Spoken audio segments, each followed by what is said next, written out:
By picking your nose, causing little abrasions, so blood comes out, food for the germs.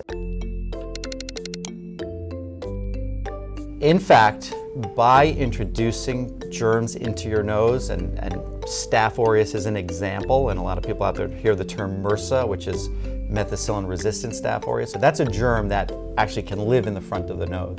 And by picking your nose, causing little abrasions, so blood comes out, food for the germs. And in fact, you can increase the crusting and irritation inside by picking your nose.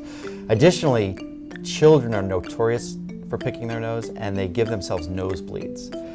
The blood supply to the front of the nose is very vigorous. There are 5 arteries that feed the front of the nose. It's called KIESSELBACH'S plexus. And when an abrasion occurs there, there's vigorous bleeding, and so children induce a lot of nosebleeds by picking their nose as well.